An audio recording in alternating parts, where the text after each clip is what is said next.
Hello guys, very good evening. इस video में हम समझेंगे ऑब्जेक्ट अलाइनमेंट। सो अलाइनमेंट एक्सेल में हम दो तरह से करते हैं। एक होता है टेक्स्ट अलाइनमेंट एंड दूसरा होता है ऑब्जेक्ट अलाइनमेंट। सो टेक्स्ट अलाइनमेंट क्या है, जब यहाँ पर हम लिखते हैं ABC और यहाँ पर इसे करते हैं हम अलाइन, यानी हमने किया right, left, mid, centre, bottom and top. So ये है टेक्स्ट अलाइनमेंट।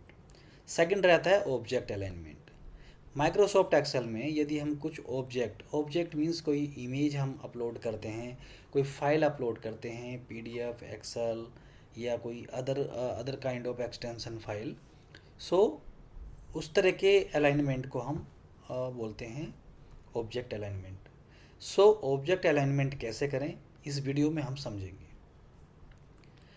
सो नॉर्मली हम क्या करते हैं, हम कोई एक डेटाबेस हम अपना क्रिएट करते हैं और वहाँ पर हम एक एविडेंस अटैच करते हैं एक्सेल में कि इस फाइल के अगेंस्ट, इस पॉइंट के अगेंस्ट एक ये एविडेंस है जो हमने, या रिलीवेंट डॉक्यूमेंट है जो हमने अटैच किया है।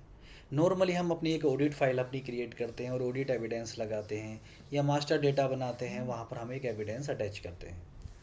सो इस तरह से अगर हम अटैच करते हैं और ये जितने भी फाइल्स हैं ये हम नॉर्मली सेलेक्ट करने के बाद एज ए टेक्स्ट अलाइनमेंट से नहीं कर सकते, जैसे लेफ्ट में हमने करना नहीं होगा। सो ये करेंगे हम ऑब्जेक्ट अलाइनमेंट। उससे पहले हम ये करते हैं कि हम इन सारी फाइल का साइज सिमिलर करते हैं। यहाँ पर आप देख सकते हैं, देखिए साइज भी डिफरेंट डिफरेंट है। सो सबसे पहले हम करते हैं साइज अलाइनमेंट, फिर हम करेंगे ऑब्जेक्ट अलाइनमेंट। सो पहले हम साइज को इक्वल कर लेते हैं। उसके लिए हम Ctrl+G प्रेस करेंगे। जी प्रेस करने के बाद स्पेशल, देन ऑब्जेक्ट, क्लिक करेंगे okay. Right click, size and properties, और यहाँ पर हम एग्जांपल के लिए 0.5 tab, 0.5 tab, okay. So 0.5 height and width मैंने 0.5 किया। सो अभी यहाँ पर सिमिलर साइज ऑफ फाइल यहाँ पर हो चुकी हैं, ठीक है। अब हम करेंगे इन्हें अलाइन। अलाइन करने के लिए फिर से हम इन्हें करेंगे सेलेक्ट। हम एक फाइल पर क्लिक करने के बाद Ctrl+A भी कर सकते हैं, लेकिन प्रॉपरली आप Ctrl+G स्पेशल एंड ऑब्जेक्ट करेंगे। This is good way to select the object. Select करने के बाद देखिए, जैसे हम यहाँ पर सेलेक्ट करते हैं हमारे पास एक ऑप्शन क्रिएट हो जाता है शेप फॉर्मेट। अभी हम इसे करते हैं अनसेलेक्ट। तो जैसे मैं इन्हें सेलेक्ट, यहाँ से सिलेक्शन हटाता हूँ, आप देखेंगे एडिंग्स के ऊपर शेप फॉर्मेट का ऑप्शन यहाँ से हट जाएगा। अभी मैंने क्या, देखिए ये सेलेक्ट मैंने नहीं किया, हटा दिया। तो सिलेक्शन हटाने के बाद यहाँ से ये फॉर्मेट जो ऑप्शन है फॉर्मेट का वो हट गया। फिर से हम करते हैं Ctrl+G special and object, okay. Select किया। सेलेक्ट करने के बाद फिर से हमारे पास ऑप्शन आ जाता है शेप फॉर्मेट। यहाँ पर हम करेंगे क्लिक। क्लिक करने के बाद ये आइकन है हमारे पास अलाइनमेंट। सो यहाँ पर हमारा डेटा देखिए, अंडरस्टैंड कीजिए, हमारा डेटा वर्टिकल फॉर्म में है। सो हम वर्टिकल फॉर्म में अलाइनमेंट कर रहे हैं।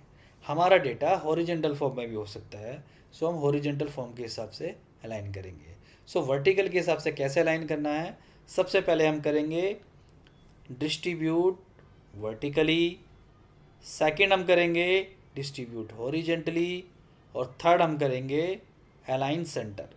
सो यहाँ पर आप देख सकते हैं कि जितनी भी हमारी फाइल थी वो सब अलाइन हो चुकी हैं। उसके बाद हम सेलेक्ट करने के बाद इन्हें कट, कॉपी, पेस्ट, मूव कर सकते हैं। रिकमेंडेड ये है कि आप अपने डेटा को सेल में लेफ़्ट साइड में रखें। अभी आप देखेंगे, देखिए अब देखिए व्यू कितना अच्छा लग रहा है। जितने भी हमारे ऑब्जेक्ट हैं, अटैच्ड फाइल हैं, जिनका साइज हमने पहले इक्वल किया, फिर उन्हें अलाइन किया प्रॉपरली, सिमिलर साइज, सीक्वेंस में अटैच है file. So it looks good, okay. So data आप लेफ्ट में रखेंगे। इसका बेनिफिट ये है कि यदि आप विड्थ इसकी कमी ज़्यादा करते हैं तो यहाँ पर ये एज इट इज़ फिक्स रहेगा।